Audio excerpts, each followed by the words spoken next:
La noche se desploma sobre Chimalhuacán, densa como una tela húmeda y sofocante. Las luces titilan en un baile precario, mientras las calles se desnudan de transeúntes, como si pudieran percibir la presencia de algo ominoso acechando en las sombras.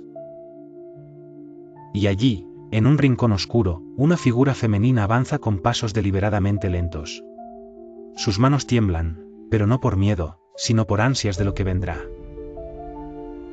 No carga pistolas ni machetes, solo un sencillo cuchillo y una voluntad férrea que le otorga su sobrenatural fuerza.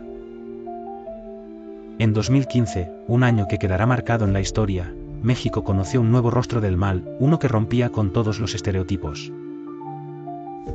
No era un hombre corpulento ni un veterano del crimen organizado, sino una joven de apenas 20 años. La dulzura de su rostro y la engañosa calidez de su sonrisa escondían un odio profundo capaz de matar. Su nombre, Itzel Nayeli García Montaño, resonó en la consciencia colectiva como un eco sanguinario. La prensa, ávida de etiquetas y sensacionalismo, la bautizó con un apodo que heló la sangre de una comunidad entera, la degolladora de Chimalhuacán. Sin embargo, para entender sus crímenes, primero es necesario comprender el escenario de sus horrores. Asterisco asterisco asterisco Chimalhuacán, el escenario del miedo asterisco asterisco asterisco. Chimalhuacán, Estado de México. Un lugar que se alimenta de su propio bullicio, donde los mercados apretados y las combis que braman por calles enjutas forman parte de la sonata cotidiana de sobrevivencia. Sin embargo, tras la rutina de compra y venta, late un corazón oscuro de dolor y violencia. Aquí, la pobreza material y la falta de aspiraciones se entrelazan con la brutalidad de la delincuencia. En el año 2015, este municipio transitaba por una calma aparente, aunque macabra en su esencia. La población ya estaba curtida a los enfrentamientos frecuentes con la criminalidad ordinaria, pero lo que estaba por llegar trascendía cualquier espectro de normalidad. Asterisco asterisco asterisco orígenes de una mente fracturada asterisco asterisco asterisco. Itzel Nayeli nació en el corazón turbulento de Chimalhuacán, en un entorno que a ojos extraños parecía ordinario. No obstante, las fisuras dentro de su mundo eran como grietas invisibles pero letales, acuciantes carencias económicas, disfunciones familiares, y la sombra extendida de la soledad. Desde su infancia, las habladurías de los vecinos pintaban una estampa peculiar, sus actos de ternura rápidamente seguidos por explosiones de iracundia. Su mirada, a menudo, perdida en un horizonte imaginario, como si su mente tejiera historias que el mundo real no comprendía. Se refugió en relaciones efímeras y buscó la adrenalina en lo proscrito, hallando un inusual consuelo en las calles de su colonia. Con el paso del tiempo, el miedo a la violencia de su entorno dejó de ser un agente retentivo, en su lugar, se transformó en una lección aprendida y aceptada. Asterisco asterisco asterisco el punto de quiebre asterisco asterisco asterisco. En la vida de Itzel, la batalla silenciosa contra sus demonios internos se ganaba y perdía en un ciclo incesante. Cada rostro hostil se convertía en una potencial amenaza que ella, mentalmente, añadía a una lista invisible. Sin embargo, en 2015, un evento, quizás mínimo en apariencia, encendió la chispa que prendería el resto del paisaje de su psique. La ira contenida, dormir por tanto tiempo bajo la superficie, emergió con una furia desmedida y mortal. Las autoridades, perplejas ante una cadena de ataques de singular brutalidad, solo atinaban a apuntar que su violencia no seguía un esquema racional. Actuaba sin motivo aparente, no buscaba recompensa material. Sus ataques seguían un patrón macabro que consistía en un tajo profundo que deslizaba por el cuello de sus víctimas. Un acto gélido, calculado y simbólicamente cargado de significado, eliminar el hálito de vida de manera brutal, arrancar el aliento, extinguir la voz. La historia de Itzel Nayeli García Montaño aún resonaría en las noches de Chimalhuacán, su sombra proyectándose tiesa y eterna sobre un lugar que aprendió a temer a lo impensable. Este es apenas el inicio de la cadena de horrores que vendría a continuación, dejando a su paso un rastro indeleble de miedo e incertidumbre que aún cohabita sus calles. Era de noche, pasadas las 10. Las calles de Chimalhuacán estaban medio vacías, con apenas algunos comercios cerrando y las combis lanzando sus últimos viajes. Un hombre, de unos 50 años, regresaba a casa. Caminaba sin prisa, sin saber que cada paso lo acercaba a su final. Itzel lo vio a la distancia. Para cualquiera, podría haber parecido una joven más, con ropa sencilla y un andar normal. Pero en su bolsillo, escondía un cuchillo de cocina, afilado hasta el límite. Se acercó con aparente calma, como si fuera a preguntarle una dirección. La víctima apenas pudo reaccionar, cuando sintió el filo abrir su cuello en un movimiento rápido y preciso. El hombre cayó al suelo, ahogándose en su propia sangre, mientras Itzel se alejaba con la misma serenidad con la que había llegado. No hubo gritos de auxilio, solo el sonido del goteo en el pavimento. Al día siguiente, la noticia empezó a circular, primero como un rumor y luego como un titular: degolladora ataca en Chimalhuacán. Lo más inquietante no era solo la forma en que mataba, sino que no parecía tener un motivo aparente. No robaba carteras, no buscaba venganza directa. Era violencia pura. Fría. Sin explicación. En pocos días, hubo otro ataque. Luego otro. Las víctimas sobrevivientes hablaban de una joven de rostro normal, sin tatuajes visibles, sin aspecto amenazante, y eso la volvía aún más peligrosa. Chimalhuacán empezó a vaciarse al caer la tarde.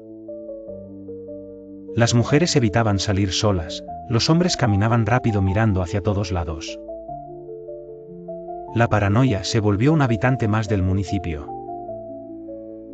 Psicólogos consultados por la prensa decían que el modus operandi era propio de alguien con impulsos homicidas muy claros. La elección del cuello como objetivo era un acto simbólico, un ataque directo a la vida y a la comunicación humana. En muchas culturas, cortar la garganta es una forma de silenciar el alma. En contextos criminales, también es un gesto de dominio absoluto, de demostrar que se puede quitar la vida sin dejar espacio para súplicas. Lo que asustaba a todos era que Itzel no actuaba como un asesino común. No había drogas ni alcohol que justificaran la violencia, no había vínculo emocional con las víctimas, solo un patrón invisible que parecía responder a algo interno, algo que ardía en ella desde hacía años. La gente empezó a llamarla la degolladora antes incluso de que la policía confirmara que todos los ataques eran obra de la misma persona. Había quien aseguraba haberla visto caminar sola a altas horas, mirando a la gente como si estuviera eligiendo su próximo objetivo. Otros, más supersticiosos, empezaron a decir que estaba poseída, que su mirada era vacía y que, cuando mataba, lo hacía como si obedeciera a una voz. Historias así convirtieron su caso no solo en un hecho policial, sino en una leyenda urbana que helaba la sangre. En el invierno de 2015, la ciudad estaba sumida en una oscura y gélida atmósfera de terror. Las noches heladas envolvían las calles desiertas, mientras los habitantes permanecían refugiados en sus hogares, temerosos de que el depredador que acechaba atacara de nuevo. Itzel, una sombra esquiva entre las penumbras, se había convertido en la pesadilla materializada de la comunidad. Los rumores sobre su presencia se multiplicaban, algunos la describían como una figura delgada que se desvanecía en el aire.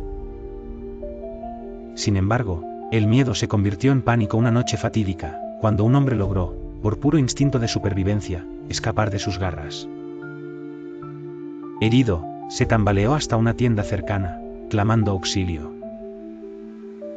Su descripción sobre el atacante quedó grabada en la memoria de todos: joven, cabello lacio, mirada fría, y una cicatriz que adornaba su labio superior.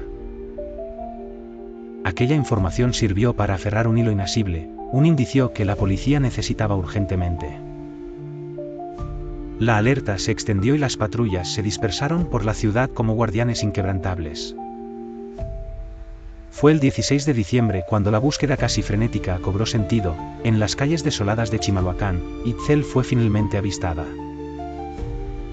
Ese encuentro fue menos un arresto y más un duelo de voluntades.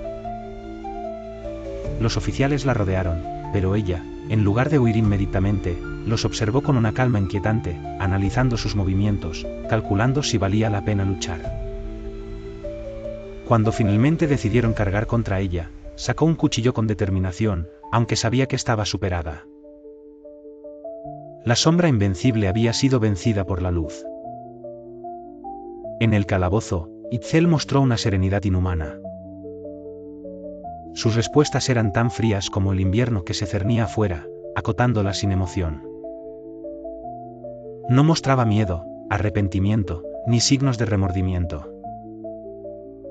Tenía la mirada de alguien que ya no teme nada, indicó uno de los oficiales. Como si lo peor ya le hubiera ocurrido antes de llegar aquí. La captura de Itzel resonó como un trueno por todo el país. La noticia sobre su atrocidad se propagó, y su imagen fue proyectada en las pantallas de televisión, con comentarios que oscilaban entre el horror y la fascinación. Para muchos, era un monstruo nacido de las entrañas violentas de la sociedad, para otros, un alma perdida, víctima de un sistema que nunca le brindó refugio. En la vorágine del impacto mediático, su figura siniestra se fusionaba con las leyendas de asesinas mexicanas, pero su frío método la distinguía como la manifestación más aterradora del mal. Así, bajo el manto congelante de esa lúgubre temporada invernal, la ciudad, que una vez fue terreno de caza, se convirtió en receptora de una paz frágil. Sin embargo, la mirada helada de Itzel, alojada en la memoria colectiva, despertaba una antigua certeza: aquello que acecha en las sombras puede ser invisible, pero nunca inofensivo. El proceso legal tras su detención, Itzel Nayeli fue presentada ante el Ministerio Público. Las pruebas eran contundentes: testimonios, descripciones coincidentes, y huellas en las armas que llevaba. En las audiencias iniciales, la joven guardó silencio casi todo el tiempo. Su defensa intentó argumentar que sufría de problemas mentales y que no era consciente de sus actos. Pero los peritos psiquiátricos confirmaron que comprendía perfectamente la gravedad de lo que hacía. Fue acusada formalmente de homicidio calificado y tentativa de homicidio. El juicio fue rápido, pues la fiscalía contaba con evidencias sólidas. La condena en 2016, Itzel fue sentenciada a 35 años de prisión. La prensa estuvo presente el día de la lectura del veredicto.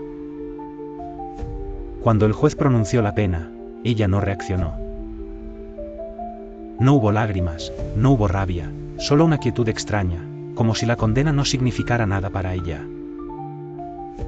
Sus familiares no asistieron al tribunal. La soledad fue la última sombra que la abrazó ese día. La prisión fue trasladada al Centro Femenil de Reinserción Social de Santa Marta, Catitla. Allí, otras internas la miraban con curiosidad y recelo. No era común ver a una mujer tan joven acusada de crímenes tan violentos. Algunos rumores dicen que, en los primeros meses, ella apenas hablaba con nadie, y pasaba horas escribiendo en una libreta que nunca compartía. Otros cuentan que dibujaba rostros, siempre con los ojos tachados. El silencio después del escándalo. Con el tiempo, los medios dejaron de hablar de ella. Chimalhuacán volvió a la rutina, aunque las cicatrices de sus crímenes seguían abiertas. Sus víctimas sobrevivientes jamás olvidaron su rostro. Algunos aún viven con miedo, como si la joven pudiera salir un día y volver a caminar por las mismas calles. La historia de Itzel Nayeli García Montaño no es solo la de una asesina en serie. Es también el reflejo distorsionado de un país donde la violencia no es un monstruo ajeno, sino un huésped que todos hemos aprendido a tolerar. Ella nació en un entorno donde la vida y la muerte no se separan por muros de mármol, sino por callejones oscuros y promesas rotas. En ese escenario, la oscuridad encontró un cuerpo joven para habitarlo, y un cuchillo para hablar a través de sus manos. En la prisión, quizás sus noches sean largas y las paredes no guarden silencio. Tal vez las voces de quienes cayeron bajo su filo se cuelen en sus sueños. O quizá no, quizá la verdadera condena sea vivir sin sentir culpa. Porque el mal, cuando nace sin remordimiento, no busca redención, solo espera la próxima oportunidad para respirar. En las sombras de cada ciudad, hay historias que no queremos mirar de frente. Historias que nos recuerdan que el mal no siempre tiene colmillos ni garras, a veces viste como cualquiera de nosotros.